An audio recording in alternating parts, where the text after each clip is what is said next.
अक्सा की आवाज़ चैनल में आपका स्वागत है। हमारी आज की कहानी है पूस की रात। हल्कू ने आकर अपनी बीबी से कहा, शहना आया है, लाओ जो रुपये रखे हैं उसे दे दो, किसी तरह गर्दन तो छूटे। मुन्नी बहू झाड़ू लगा रही थी, पीछे फिर कर बोली, 3 ही तो रुपये हैं, दे दूं तो कंबल कहाँ से आएगा। माघ पूस की रात खेत में कैसे कटेगी, उससे कह दो फसल पर रुपये देंगे, अभी नहीं।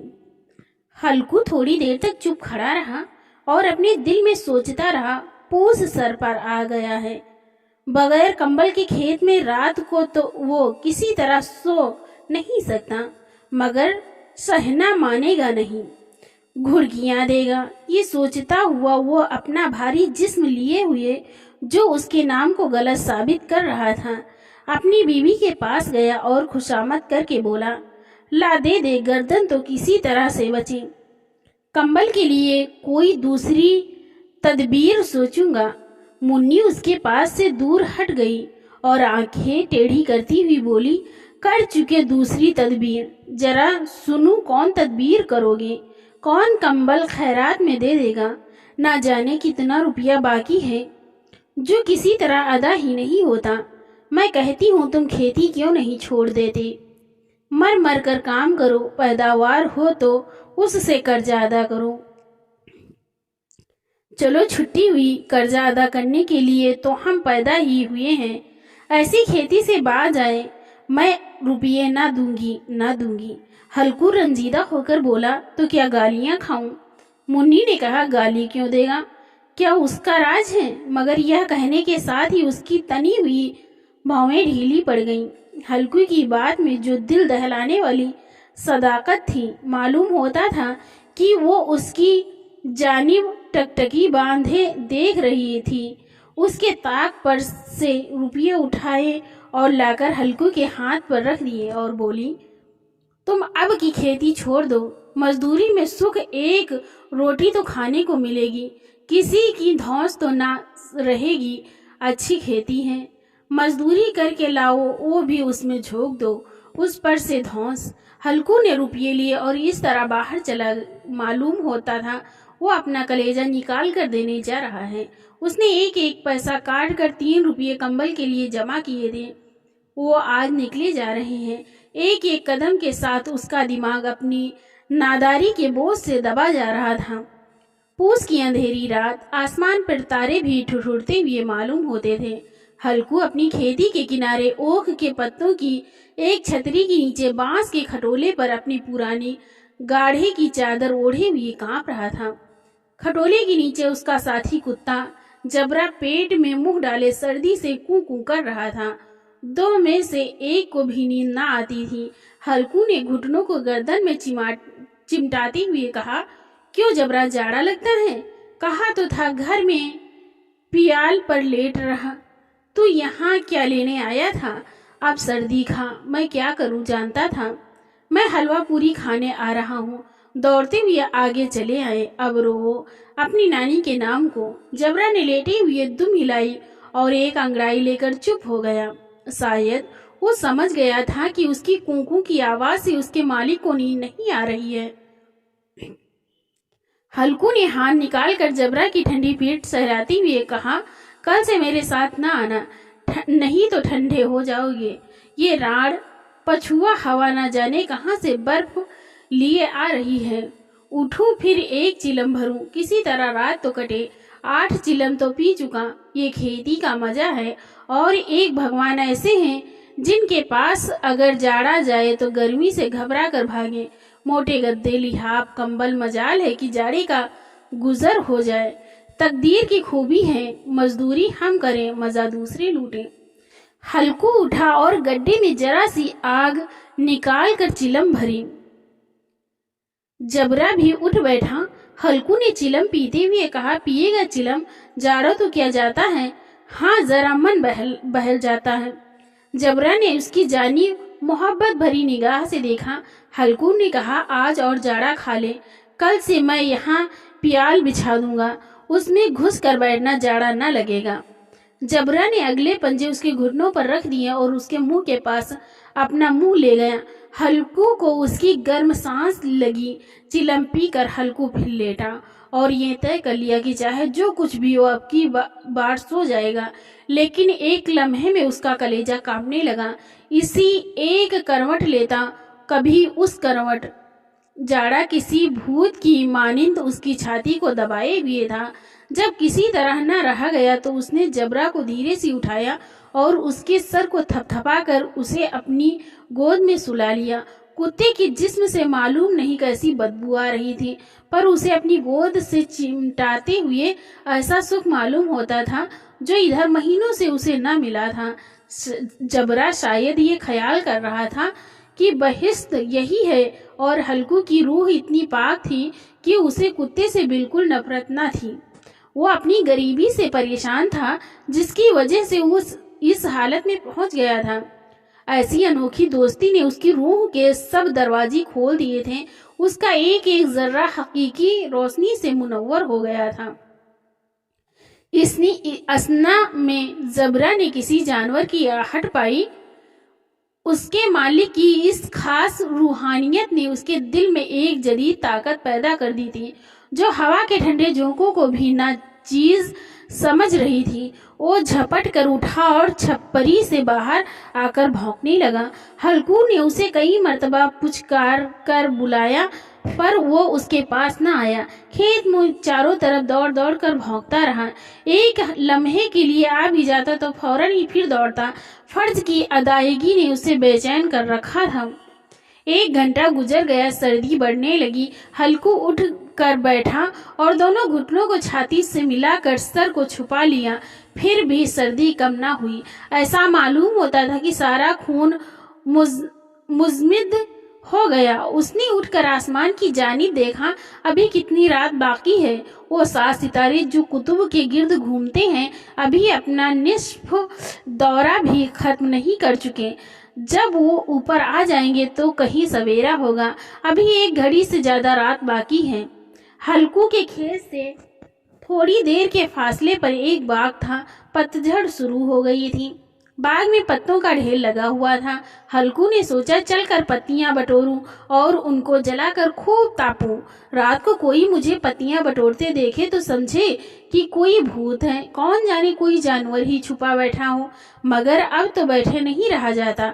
उसने पास के अरहर के खेत में जाकर कई पौधे उखाड़े और उसका एक झाड़ू बनाकर हाथ में सुलगता हुआ उपला लिए बाग की तरफ चला।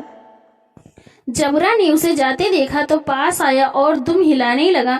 हल्कू ने कहा अब तो नहीं रहा जाता जबरू, चलो बाग में पत्तियां बटोर कर लाते हैं, तापे ठाठे हो जाएंगे तो फिर आकर सोएंगे। अभी तो रात बहुत है। जबरा ने कूकू करते हुए अपने मालिक की राय से मुआफिकत जाहिर की और आगे आगे बाग की जानिब चला।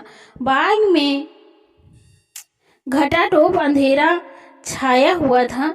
दरख्तों से शबनम की बूंदें टप टप टपक रही थी। यकायक एक झोंका मेहंदी के फूलों की खुशबू लिए आया। हल्कू ने कहा कैसी अच्छी महक जबरा, तुम्हारी नाक में भी कुछ खुशबू आ रही है। जबरा को कहीं जमीन पर एक हड्डी पड़ी मिल गई थी। वो उसे चूस रहा था।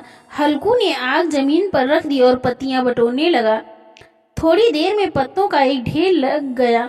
हाथ टूटते जाते थे, नंगे पांव गले जाते थे और वो पत्तियों का पहाड़ खड़ा कर रहा था।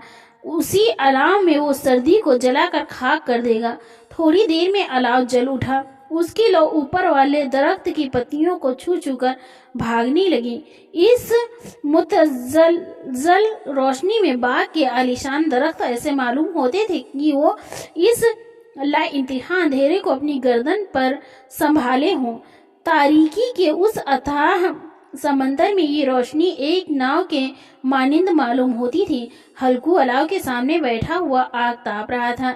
1 मिनट में उसने अपनी चादर बगल में दबा ली और दोनों पांव फैला दिए।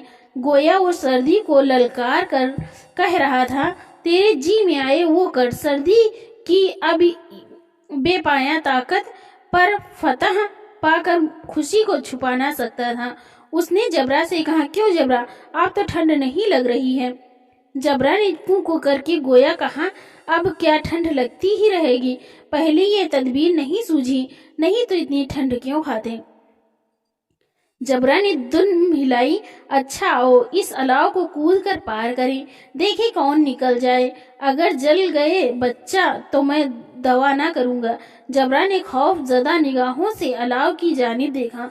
मुन्नी से कल ये जड़ देना कि रात ठंड लगी और ताप ताप कर रात काटी, वरना लड़ाई करेगी।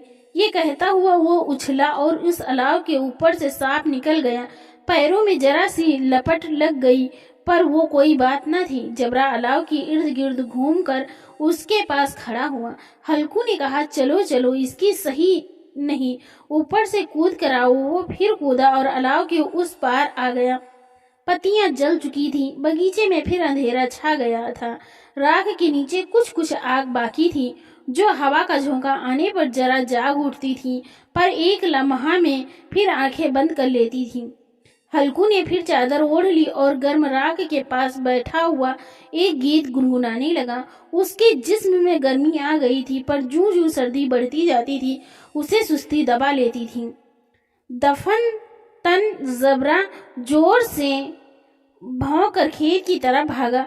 हल्कू को ऐसा मालूम हुआ कि जानवर का एक गोल उसके खेत में आया। शायद नीलगाय का झुंड था। उनके कूदने और दौड़ने की आवाजें साफ कान में आ रही थी। फिर ऐसा मालूम हुआ कि खेत में चल रही हैं। उसने दिल में कहा, ओह, जबरा के होते हुए कोई जानवर खेत में नहीं आ सकता, नोच ही डाले, मुझे वहम हो रहा है। कहाँ, अब तो कुछ सुनाई नहीं देता, मुझे भी कैसा धोखा हुआ। उसने जोर जोर से आवाज लगाई, जबरा जबरा। जबरा भौंकता रहा, उसके पास न आया। जानवरों के चलने की आवाज चर चर सुनाई देने लगी। हल्कू अब अपने को फरेब न दे सका, मगर उसे उस वक्त अपनी जगह से हिलना जहर मालूम होता था। कैसा गरमाया हुआ मजे से बैठा हुआ था। इस जाड़े पाले में खेत में जाना, जानवरों को भगाना, उनका ताकुब करना उसे पहाड़ मालूम होता था। अपनी जगह से न हिला, बैठे बैठे जानवरों को भगाने के लिए चिल्लाने लगा, लिहो लिहो लिहो, हा हा। मगर जबरा फिर भौंक उठा। अगर जानवर भाग जाते तो वो अब तक लौट आया होता। नहीं भागे, अभी तक चल रहे हैं। शायद वो सब भी समझ रहे हैं कि इस सर्दी में कौन बीघा है जो उनके पीछे दौड़ेगा। फसल तैयार है, कैसी अच्छी खेती है। सारा गांव देख देख कर जलता था। उसे ये अभागे तबाह किए डालते हैं। अब हल्कू से रहा न गया। वो पक्का इरादा करके उठा और 2-3 कदम चला। फिर यकायक हवा का एक ऐसा ठंडा चुभने वाला बिच्छू के डंक सा झोंका लगा कि फिर बुझते हुए अलाव के पास आकर बैठ गया। राख को कुरेद कुरेद कर अपने ठंडे जिस्म को गरमाने लगा। जबरा अपना गला फाड़े डालता था। नीलगाय खेत का सफाया किए डालती थी और हल्कू गर्म राख के पास बेहिस बैठा हुआ था। अफसुर्दगी के उसे चारों तरफ से रस्सी की तरह जकड़ रखा था। आखिर वही चादर ओढ़ कर सो गया। सवेरे जब उसकी नींद खुली तो देखा चारों तरफ धूप फैल गई है। अब मुन्नी खड़ी कह रही है, क्या आज सोती ही रहोगे तुम? यहाँ मीठी नींद सो रहे हो, उधर सारा खेत चौपट हो गया, सारा खेत का सत्यानाश हो गया। भला कोई ऐसा भी सोता है? तुम्हारे यहाँ मंडिया डालने से क्या हुआ? हल्कू ने बात बनाई, मैं मरते मरते बचा, तुझे अपने खेत की पड़ी है। पेट में ऐसा दर्द उठा कि मैं ही जानता हूँ। दोनों फिर खेत के डांडे पर आए। देखा खेत में एक पौधे का नाम नहीं है और जबरा मंडिया के नीचे चित पड़ा है, गोया बदन में जान नहीं है। दोनों खेत की तरफ देख रहे थे। मुन्नी के चेहरे पर उदासी छाई हुई थी, पर हल्कू खुश था। मुन्नी ने फिक्रमंद होकर कहा, अब मजूरी करके माल गुजारी देनी पड़ेगी। हल्कू ने मस्ताना अंदाज से कहा, रात को ठंड में यहाँ सोना तो ना पड़ेगा। मैं इस खेत का लगान न दूंगी, ये कह देती हूँ। जीने के लिए खेती करते हैं, मरने के लिए नहीं करते। जबरा अभी तक सोया हुआ है, इतना तो कभी न सोता था। आज जाकर सहना से कह दे, खेत जानवर चर गए, हम 1 पैसा ना देंगे। रात बड़े गजब की सर्दी थी। मैं क्या कहती हूँ, तुम क्या सुनते हो? तू गाली खिलाने की बात कर रही है। शहना को इन बातों से क्या सरोकार? तुम्हारा खेत चाहे जानवर खाए, चाहे आग लग जाए, चाहे ओले पड़ जाए, उसे तो अपनी माल गुजारी चाहिए। तो छोड़ दो खेती, मैं ऐसी खेती से बाज आई। हल्कू ने मायूसाना अंदाज से कहा, जी मन में तो मेरे भी यही आता है कि खेती बाड़ी छोड़ दूं। मुन्नी तुझसे सच कहता हूँ, मगर मजदूरी का क्या ख्याल करता हूँ तो जी घबरा उठता है। किसान का बेटा होकर अब मजदूरी ना करूंगा, चाहे कितनी ही दुर्गत हो जाए। खेती का मर्जात नहीं बिगाड़ूंगा। जबरा जबरा क्या सोता ही रहेगा, चल घर चल। तो दोस्तों, आपको हमारी कहानी कैसी लगी लाइक और कमेंट करके जरूर बताइएगा। अगर आपने हमारे चैनल को सब्सक्राइब नहीं किया तो सब्सक्राइब करना बिल्कुल ना भूलें। मिलते हैं एक और नई इंटरेस्टिंग कहानी के साथ। बहुत बहुत धन्यवाद।